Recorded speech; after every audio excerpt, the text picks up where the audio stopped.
దేశవ్యాప్తంగా ఇంధన కొరత ఏర్పడిందో, ఏదైతే ఇటీవల జరిగిన యుద్ధ మేఘాల నేపథ్యంలో దేశవ్యాప్తంగా ఇంధన కొరత ఏర్పడింది. దానిలో భాగంగానే ఉభయ తెలుగు రాష్ట్రాల్లో కూడా ఇంధన కొరత వచ్చింది.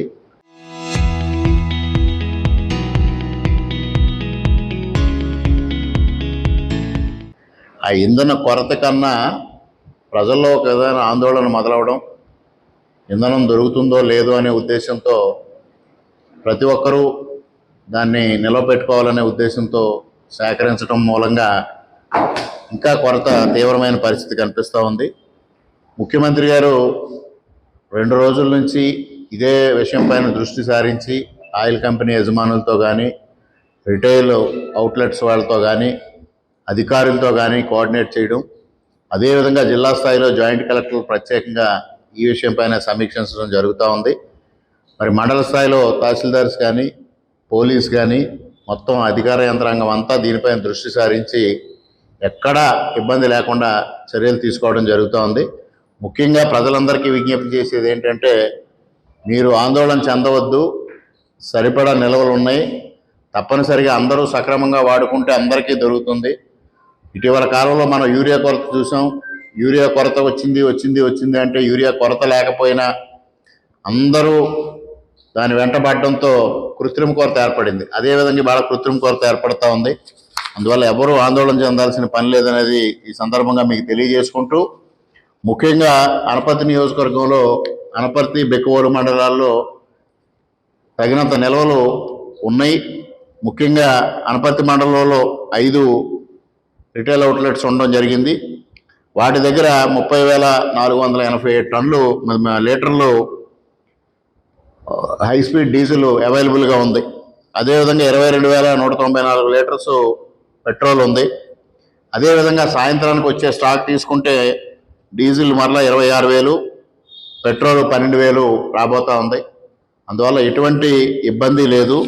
అదేవిధంగా బెక్కవోలు మండలంలో తీసుకుంటే 24,899 లీటర్స్ డీజిల్ అవైలబుల్గా ఉంది. అదేవిధంగా పెట్రోల్ కూడా దాదాపుగా 15,000 లీటర్లు అవైలబుల్గా ఉంది. సాయంత్రానికి అదనంగా మరలా 12,000 లీటర్లు బెక్కవోలు మండలానికి డీజిల్ రాబోతూ ఉంది. అదేవిధంగా ఇవాళ ఉదయమే రంగంపేట మండలంలో ఏదైతే పిఎస్సిఎస్ బంకు సింగంపల్లిలో ఉందో అక్కడికి 8,000 లీటర్లు రావడం జరిగింది. రైతులు ఎవరు ముఖ్యంగా ఆందోళన చెందాల్సిన కూడా అవసరం లేదు. రైతులకి కోత మిషన్లకు కావలసిన ఆయిల్ అగ్రికల్చర్ అసిస్టెంటు, అదేవిధంగా గ్రామంలో ఉన్న విఆర్ఓ సర్టిఫై చేస్తే తప్పనిసరిగా వాళ్ళకి పెట్రోల్ బంకుల దగ్గర దానికి సరిపడా ఆయిల్ ఇవ్వడం జరుగుతూ ఉంది. అందువల్ల ఈ విషయంలో ఎవ్వరూ ఆందోళన చెందాల్సిన అవసరం లేదనేది ప్రభుత్వ పరంగా ఇవాళ అధికారులందరూ కూడా ఇక్కడ ఉన్నారు. ముఖ్యంగా పోలీస్ డిపార్ట్మెంట్ సిఐ గారు, తహసీల్దార్ గారు, అదేవిధంగా అగ్రికల్చర్ అసిస్టెంట్ డైరెక్టరు అందరూ ఉన్నారు. అదేవిధంగా నాయకులు ఉన్నారు. అందరూ దీనిపైన కోఆర్డినేట్ చేయడం జరుగుతూ ఉంది. ముఖ్యమంత్రి గారు స్వయంగా సమీక్షిస్తూ ఉన్నారు. మరి కొంతమంది విజనరీ లీడరు అంచనా వేయడంలో ఫెయిల్ అయ్యారని ప్రిజనరీ లీడర్స్ మాట్లాడుతూ ఉన్నారు. వాళ్ళకు ఒకటే, గతంలో ఎప్పుడైనా సమస్య వచ్చినప్పుడు ప్రిజనరీ లీడరు సమీక్షించిన సందర్భం ఉందా అని అడుగుతా ఉన్నా.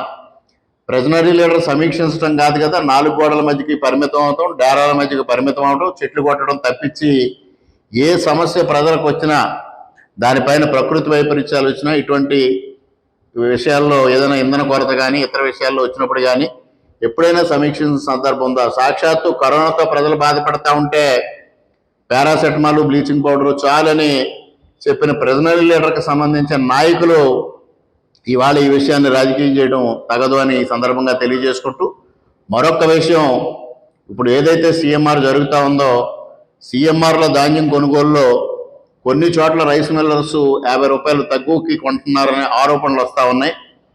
అవి రైతులందరికీ విజ్ఞప్తి చేసేది వ్యవసాయ శాఖ తరఫున కానీ, ప్రభుత్వం తరఫున కానీ, అదేవిధంగా పౌర సరఫరాల శాఖ తరఫున కానీ, మీరు ఆర్ఎస్కేల్లో ధాన్యం అమ్మని తప్పించి ఎవ్వరూ నేరుగా రైస్ మిల్లర్స్ని అప్రోచ్ అవ్వాల్సిన పని లేదు. నేరుగా మీకు ఏదైతే మినిమం సపోర్ట్ ప్రైస్ ఉందో దాని ప్రకారమే కొనుగోలు చేయడం జరుగుతుంది. నేరుగా మీ అకౌంట్లోకి వస్తాయి. ఎక్కడైనా 50 రూపాయలు తగ్గినట్టుగా ఎవరైనా రైతు ఫిర్యాదు చేస్తే వ్యవసాయ శాఖ అధికారులు కానీ, పౌర సరఫరాల శాఖ అధికారులు కానీ తప్పనిసరిగా చర్యలు తీసుకోవడం జరుగుతుంది. ఆ విషయంలో కూడా రైతులు ఎవరూ ఆందోళన చెందాల్సిన అవసరం లేదు. మీ దగ్గర ఎంత ధాన్యం పండిందో అంతా కొనడానికి ప్రభుత్వం సిద్ధంగా ఉంది. ఈ రెండు విషయాలు మీ అందరికీ తెలియజెప్పడం కోసం ఈరోజు అధికార యంత్రాంగం, అదేవిధంగా ప్రజాప్రతినిధులు అందరూ మీ ముందుకు రావడం జరిగింది.